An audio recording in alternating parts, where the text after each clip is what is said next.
Welcome, everyone. Welcome to the 50th episode of the Raw and Uncut SellOut Show. And I have to tell you, this one's a really good one. Shawn's gonna actually lay out some secrets that you need to know about getting your buyer's attention. So what are we gonna talk about today, Shawn? Well, this was a little bit of, it was a big epiphany. We surveyed our clients that have buyer positions, so CFOs, CEOs, owner-operators, service providers, and we asked them, with all the content and all the information that's out there, what gets your attention? And there was one thing that they didn't say, which will surprise you. And if you are in business development and prospecting, this should kind of rock your world. Yeah. So that's what we're going to talk about today. So watch it. Watch the raw and uncut version of the SellOut Show. Here we go. Welcome everyone to the 50th episode of the SellOut Show. Woo, the crowd goes wild. Go wild. No, seriously, go wild. Oh, go wild. Go wild. Yeah. Anyway. I'm Dianna and I am the irreverent sales girl, and my mission is to bring a dash of dignity to the art of selling. Let's not be so dignified today, maybe. No, I'm just kidding. I'm Shawn Sandy. I'm the Chief Revenue Officer of the Selling Agency, where we coach humans how to sell to other humans. Because the humans on the buying end beg of you to stop sucking. Stop. That's right. Stop being sucky salespeople. Stop being a sucky salesperson. So that leads us to today's topic, which is absolutely brilliant. So Shawn, you recently did a survey of dozens and dozens of your clients, and you got a very interesting response. So I'm curious, what would you like to talk about today? Yes. So here's what was fascinating.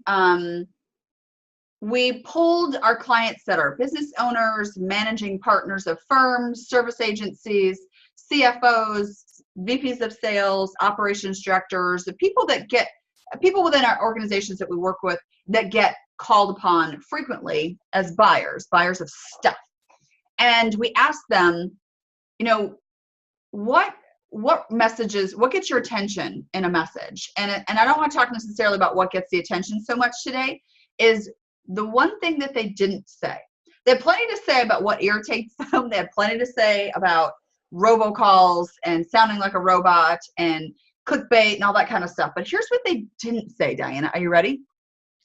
They didn't say, I just wish salespeople would stop calling on me. They really? Yes. They said, I wish they would do better. I wish they would do better, and I wish they would be better. But no one said, I don't need salespeople. No one said, I wish salespeople would leave me alone. And I thought for sure that would come up.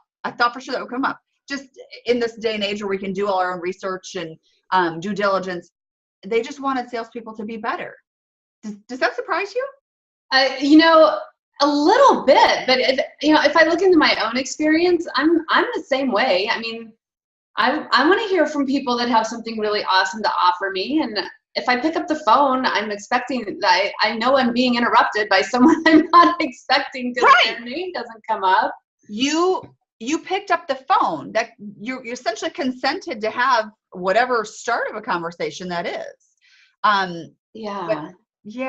So I love it. I mean, actually, doesn't this kind of free you up to feel, for me, it feels like, oh my God, it's okay. Like I have some permission to be calling on people because of this little nugget of information from you. This is cool. Yeah, absolutely. It was kind of, so here was the context of how I wrote this blog. Driving through the countryside last weekend, Mike and I ran the Warrior Dash. It was in the middle of nowhere, Tennessee, wherever they could find the most killer hills, because that's how the course was set out. But beautiful, middle of nowhere, Tennessee, rocky, little landscape and stuff. And so if you live in or have driven through the Southeast United States, you'd see this plant growing along the side of the road called Kudzu. Kudzu is a vine introduced in the 1800s from Japan, but they sold it to farmers in the 30s and 40s as a way to stop soil erosion and to introduce more nitrogen into the soil. Well, and then what happened was it took over. I mean, it's an invasive plant species, and you see it along the roadsides, just covering and blanketing everything. It can grow up to a foot a day, and it chokes out the native vegetation. It just begins to choke it out. Well, I was thinking about how much this made me think of content marketing. Which used to be such a good idea. Well, and it's still effective, but my point was, as buyers just get so much content now, 90% of the content on the internet right now was created in just the past 2 years. Like we're creating volumes of data and content. And so for buyers, Sherry Levitin had a great point. She said their job now is to filter that content. It's not just getting information to make decisions, it's to filter that content. So how do we get buyers' attention when we are prospecting and doing our business development efforts? That's what led me to go to my buyers, my clients who are in buyer positions, and ask them, what gets your attention? And they had plenty to say about what they didn't like, about what turns them off. And then they gave me some really good clues about what they did want to see in communication. But no one said, I want to do my own research. Don't call me. No one said that. I love that. So there are a couple things. The first one is, I'm wondering if anybody's if I were a salesperson, which I am, I would be on the edge of my seat on this show wanting to hear, what do people want to hear from me when I call them? But, I don't believe you. I've seen CEOs go on to LinkedIn to tell salespeople how to sell to them. And then salespeople get on and argue with them. And I'm like, people, a CEO just wrote an article about how to sell to a CEO, and you're going to argue? Like, just sit back and read. I mean, we're so a knee-jerk reaction to argue with stuff. So I don't know. If you're listening to the show, watching the show, oh, by the way, we're on Stitcher now. We're on Stitcher. iTunes coming soon. But if you're listening to us, actually listen. This might be really informative. I can't wait to hear. So are there different responses from different personas? Did you see that there were themes for personas, or was it just kind of an overarching theme for everybody? No, it really, from some individual practice owners, like service people, optometrists, you know who that is. That's my husband, who gets called on all the time to really? What? Really? Oh yeah. Payroll people, payroll companies, and credit card processing companies. Corsi has the optical reps, contact lens reps, that kind of stuff. It gets called on all the time by Fortune 500 companies, by major corporations. And you know what is so crazy about this is I was just talking to my doctor about this. I was, in for my regular checkup, and she asked me what I did, and I told her, and I expected her to have this really reaction about salespeople. But she goes, there are a few that I just really, but she didn't say that she didn't want to be called on by salespeople. She just really said she wants them to be good and better and not push it. Wow, this is like a revelation to me. Right? I'm having so much fun. Isn't that profound? When you think of, I work with a lot of salespeople in some non-traditional sales roles, like recruiters, or service personnel, or service companies, where people, you have to get the customers, then you have to do the stuff, financial planning, that kind of stuff. Right. And there's so much hesitation and call hesitation for people when it comes to being rejected and thinking that they're going to screw it up and say the wrong thing and they're going to get hung up on and be rejected. That what if you knew that people didn't necessarily mind you calling on them? They just want you to try harder and get good at it. Yeah. So what were some of the things that they said that they liked? Well, let's see. No one wanted to feel like they're being robocalled, and that's and to quote, an insert here email. If I'm going to do business with you, I want to do business with you, not a marketing campaign. Right. Yeah. They said, I'm not living under a rock. I know what a lead generation email looks like. And they actually said that? Oh, yeah, wow. yeah, we're not living under rocks, so we know what lead gen emails look like. And I don't want to do business with a campaign. I want to do business with you. So put some personality into it. That was one of them. Show me you've done your research. Ugh, that was a big one. They wanted people to show me that you've done your research. They check their own emails. They check their own voicemails. So they pay attention to who sends what. And if you appear like you know something about them, that you've done your research, they're so much more likely to get to respond, and you'll get their attention. Like, do your research. Show them. That's it. Yeah, and it doesn't even have to be. It doesn't even have to be lengthy. It just has to be. It can even be an informed question. Mm-hmm. You know, hey, I saw this on your LinkedIn. I have no idea what are you doing over there? It looks so innovative. Just show some interest in their actual personhood, right? Yes, that was another part of it, was personalize and customize. No one wants to I'm reading a quote here. So they said, don't sound like a robot. Most of the emails I ignore sound like boring people with a boring agenda trying to woo me into a boring conversation, and I'm not having it. I don't have time to wade through all your professional BS and niceties to try to figure out if I need you or not. Right. If I need the information I'll go get it. If you want to sell me something I didn't know I needed, you've got to try harder. Yep. Show up as an interesting person who's interested in me and my business. Yeah. And when you think about it, I just think that a lot of salespeople forget that there's an entire human on the other side of the phone, right? Somebody who is probably really passionate about something and it could have to do with being successful in their job. Somebody that the company mission actually matters to them, the product actually matters to them. These are people who are just like you. They're trying to become the famous millionaires too. No kidding. And your product is a vehicle. It's a means to an end for somebody. Right. What is this a means to? What is their end? Packaging tape. I told you we've sold the crap out of some packaging tape with my clients, right? Yeah. If you can't seal boxes correctly, if the tape pops off, the stuff spills out, you lose inventory. Like that's the end. You're selling a means. So get beyond that and understand how that participates in your customers' goals, because they're human. I love that. Yeah, Eric Quanstrom, Eric, right? The chief marketing officer to end all chief marketing officers. I adore him. But he says, how many things have you bought in your lifetime that are like a business to consumer purchase, like a watch or a calculator? I mean, tens of thousands, right?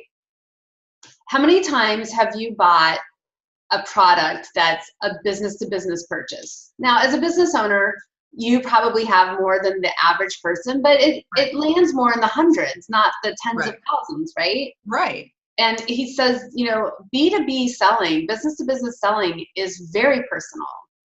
Mm-hmm. I mean, people's careers depend on it. I have one of my clients that outsources sales development services. And one of their newest clients wrote to them and said, this project needs to be a success, because otherwise I'm going to lose my job. And what I shared with the salespeople, I was doing sort of a training with them. What I shared with them is, look, we're saving people's businesses here. Yep. We're filling pipelines that aren't going to be filled otherwise. And people are, they may not sound desperate on the other end of the line, but they need opportunities to grow revenue, or they're going out of business. And I mean, some of the companies that they work with have been in business for over 100 years, or they're the second or third generation of family. And it's just so much harder to open that conversation with the right buyer, that they find that they're not filling their pipelines. And I'm like, we are saving people's lives here, people. Yeah, this is meaningful work. Absolutely. Yeah. It's like you say, figure out where you fit in the chain for them. And you probably are a lot higher than you think, especially when you can paint the picture. Right. Understanding what you do is a vehicle to what ends for that buyer. and then that buyer's boss, and then that buyer's employees, and then the company, the customers of your buyers. I think part of being better and doing better in sales is getting over our own myopathy about, or our own myopic perspective. Myopis. Myopisis. Getting over our own myopic perspective of our products and services. Like, just bust those blinders off and really understand more about your customers, their day, their environment, the impact you have, the impact you don't have. Understand that. Like, get over ourselves. And let's talk about that. So how do you do that? In fact, this is an excellent time to introduce this thing that I got in the mail 2 days ago. It's my very own badass selling skills builder created by the amazing and talented Shawn Sandy. But one of them that I love, and I'm not going to give it all away or else you need to buy this. But one of the things that you talk about is that you want to practice is making a personal emotional connection when you're reaching out to somebody. So that sounds like a good idea, but what are some of the ways that you can make a personal emotional connection with someone? Because you got to do it fast, right? I mean, you got to at least indicate that you can fast. Yeah. And prospecting and whether it's cold or warm, you got to be able to bridge that gap, like to get that person thinking about possibly extending their relationship with you beyond this one conversation pretty quickly. So the term PEC really comes from something that I learned from a third party via Zappos. If you're familiar with Zappos, the great shoe clothing internet company. And if anyone calls Zappos, their customer service reps are trained to immediately make these personal emotional connections. For them, it's usually centers around where someone's calling from. Oh, you're from New Jersey. Like, did Jersey Shore just absolutely like ruin everyone's perspective of Jersey? Like, connecting with where someone is calling from. Oh, I have an aunt. Do you know where this is? Like giving some common ground. It's like if you look at everybody as being on different levels, when you find that personal emotional connection, it puts you on common ground with someone. And when you're on that common or level ground, now you can have a conversation sort of eye to eye. Does that make sense? Well, it does. I used to get really frustrated with people like just talking about the weather until I realized people talk to each other about the weather because we try to find common ground as fast as possible to make a connection. And then, we take it beyond the weather, but we all are affected and understand the weather. So it's a perfectly natural thing to start. Now, I'm not saying that you should, get on the, I don't know, if somebody's in the middle of the Northeasters, I guess you could, if it were your style, you could call them up and ask them, if they could talk or if their places, don't have electricity or whatever. There's so many different things. You can look on someone's LinkedIn, and we talk about knowing 3 things about somebody. Where have they worked before, or maybe where they've lived before, looking at where they went to college, looking at what nonprofits and charities they support, or where they give their time and energy. Yeah. I had we're talking about the packaging company. When we were prospecting, I had, I think it's when Clemson, or was it Clemson that upset Alabama in the SEC championship game, or was it SEC, or was it the National College Football Championship game? Oh. Whenever that upset happened, I said, go through your pipeline and look for everyone you're connected to who went to Clemson. And you call them Monday morning and congratulate them and start the conversation from there. I mean, that's a great way to make a personal emotional connection. It could be a common sport or something. I'll tell you how to practice it. This is kind of fun. Yeah. Try to start a conversation with anyone, anywhere. When you're standing in line at the grocery store, or at the movie theater, or at a restaurant. In an elevator. Don't do your elevator pitch. Just make a connection. No kidding. My son, he's 8 now. He's been doing this since he's 2. He will look at someone and pick out something that's special about them and tell them he thinks it's special. It's that simple. I love Jake. I know. He's pretty freaking amazing. We'll say it's like, wow, you're really tall. How long did it take you to get that way? He will not. Oh yeah. And usually there's like some humor around it, you know, or, you know, if he's talking to women, God, he's gonna be a lady killer. He's like, I like the way your shoes and your purse don't match. It's very progressive. Yeah. It's just like, how old is this person? He's 8. He's been doing it forever. He just, you know, started with shoes. He's like, shoes. But when I was an 8-year-old girl, I didn't even know about shoes and purses matching. Well, he pays attention to people and wants them to feel special. And so whether it's guys, it's like, whoa, look at your muscles, dude. You know, he just immediately connects with how can I make that person feel special. So if it doesn't come naturally to you, practice it. You know? Yeah. And you know what? You're not going to keel over and die. No. You know what? It's not going to hit everybody right. It's not going to bounce off everybody correctly. I mean, it just doesn't. You know, my husband is a master at this. I think our whole family is kind of that way. But he, like, God, people fall in love with him in an instant, because he immediately connects with something in some way to make them feel special. And so practice it.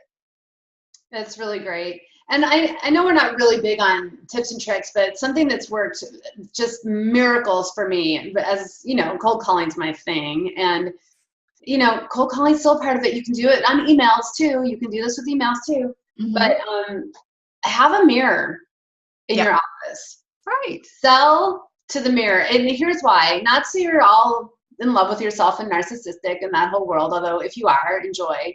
But it reminds you that you can look somebody in the eyeballs, which is you in this case, and it reminds you that you're actually talking to a human. Or the other thing that I love to do, and I shared this in an article that Keenan wrote, and I think it kind of sounds creepy, but it really actually is cool, is when I'm calling on somebody, especially if I'm going to leave a message or, you know, they're going to pick up the phone, I actually look at their photo on LinkedIn while I'm leaving the message for them. And it reminds, I'm talking to you over there in your chair. You know, we're not talking real time, but there is a time when you're going to hear my message and it's going to be real time live for you. And I want somebody to have the experience that I was talking to actually somebody over there. So, and you know, you get feelings about somebody from their pictures, right? Yeah. So it kind of gives you a sense of how could I address this person? So anyway, that's been useful for me. And the reason I think that's so effective is this book you and I both love, Impossible to Ignore. Yes. She talks about how our brains are future prediction machines. This is how we've stayed alive, you know, these thousands and thousands of years, is because our primitive brain wants to predict if this, then that. If I do this, then this will happen. If I leave the cave bear is going to eat me, you know? So our brains are future prediction machines. And if you are able to see someone, a picture of them, look at them, or a video, listen to or watch a video of someone, you can predict, would I like this person? Do I like the sound of their voice? I like their eyes. I like their hair. I like their composure, their posture. You're able to predict whether you're going to like talking to them or not. So if you can get your picture, your person, your personality, your voice, your, you know, in video in front of someone, you give them the opportunity to predict whether they're going to want to talk to you or not. Video. And that has a lot more to do with showing up and being yourself and your human self than it does looking pretty or looking good. Do you know, like I've just gotten to the point where I do a video confirmation of every email the day before. I send a video email confirmation, and I'm telling you, the numbers, it's not 58% show up versus 7 or whatever. It's like 98%. Yeah. You know, I made this little video, you know, I made this little video just for you to introduce you, and I have something about them on the screen while I'm talking and something I'm interested in hearing about. That's and, cool. You know, some days I look good and some days I don't, but that's not the point. They don't actually care. Do you know what? I will bet you if doctors did a video confirmation, even if it's just their office staff, it would cut down on no-shows tremendously. Because it's not just some random doctor's office. It's like my daughter or my husband's receptionist, his name is Tiffany. If it was Tiffany on the screen saying, "Hey, Ginger, Dr. Sandy's looking forward to seeing you tomorrow at 10 a.m." Then that person doesn't want to disappoint Tiffany or Dr. Sandy. It's not just, here's a text reminder of your appointment for tomorrow at Dr. Sandy's office. There's no connection. There's no personal, emotional connection to that. Come in early so I can get your form filled out for you. I don't think Tiffany would do it, but I'm going to suggest that that does it. My husband doesn't have a real low no-show rate because people love him. Yeah, well, it's because he's funny. But he's funny as not. And he shows tremendous interest in his patients too. Tremendous interest. And, we go to his patients' plays and he puts notes about their dog in their chart or whatever. And so they just feel like they have such an incredible connection to him. So that's selling better, people. That's selling better. I wanted to bring up one other point that in our poll, we polled probably about 30 people and got a good, almost 24 answers. One of the themes too was what I really think is most people's biggest hurdle or obstacle, in a sale. Most people think it's price. That's what people would say. It's time. You've got to demonstrate that you're not going to waste someone's time. Right. That is their biggest fear. If I pick up the phone, if I take a meeting with you, we've all been burned before. We've been burned by crappy salespeople wasting our time. So, that is something brilliant to demonstrate with video and email and phone, is demonstrate how you're not going to waste someone's time. Show them that you're going to be efficient and that you have a valid reason to meet. That was a huge hurdle. Which means keep your video short and concise. Yeah. That's your first opportunity to demonstrate how valuable and concise you're going to be. And use Vidyard. Vidyard is a free tool. It's called Go Video. Yep. The Google. You will love it. It's great. It will make you lots of money. There are all sorts of tools to be able to use and do that. And, one of the things like you do with your confirmation is you can even do an upfront, you talk about the upfront contract in sales and selling a lot of times, but, upfront, a PTI. I had a great boss who introduced the term PTI. Have you ever heard of that? I know PTO, but no, I'm not familiar with PTI. I'm a big fan of PTO. It's a lot harder in your own business to get PTO. Yeah. But purpose, time, and intent. Hey, Dianna, this is Shawn Sandy from the Selling Agency. I'm reaching out because why do we think we have a reason to reach out? I'm reaching out because we've worked with XYZ and this is the problem they've had. And I would think you might have experienced this. Could we take about 20 minutes to talk about it? My intention is to see if there's a good fit. Purpose, time, and intent. And then we do that after the meeting, send it to make sure that people know what to expect. And then we start off meetings with that too, purpose, time, and intent. It's very effective. It helps people understand why you're there. I'm not there to waste your time. I know you've got time. I've got a time budget. Everybody's got a time budget. Yeah. Yeah. And they don't want to waste it on you. They want to go binge watch something. Yes. So if we do better, we will get better results.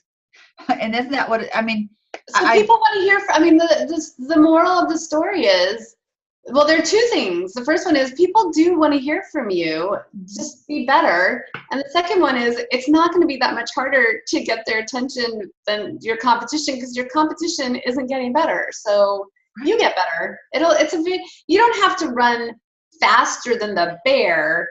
You just have to run faster than the other person. Exactly. Which is why I don't wear flip-flops in the woods.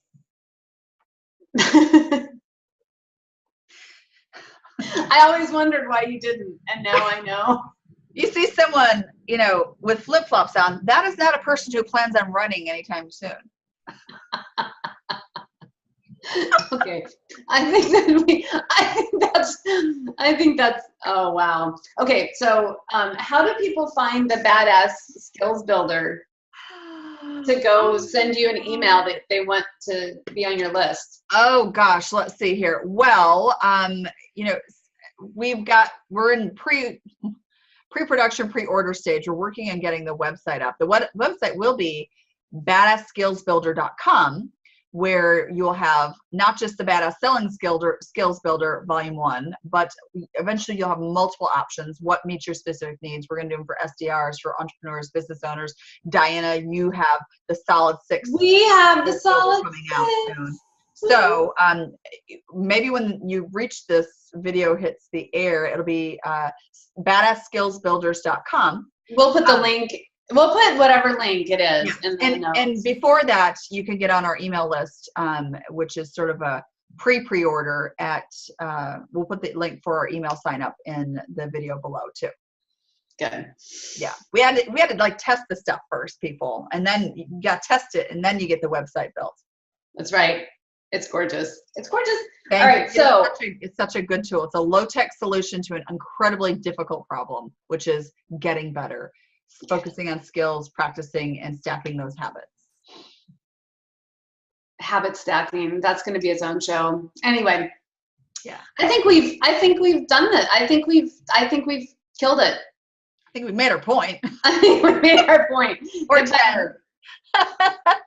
All right, everyone. Well, so let's wrap this baby up. So what we want to say to you, all you boots on the ground, phone in the hand salespeople, is trust yourself, right? Because you got this. You got this. Bye. Bye.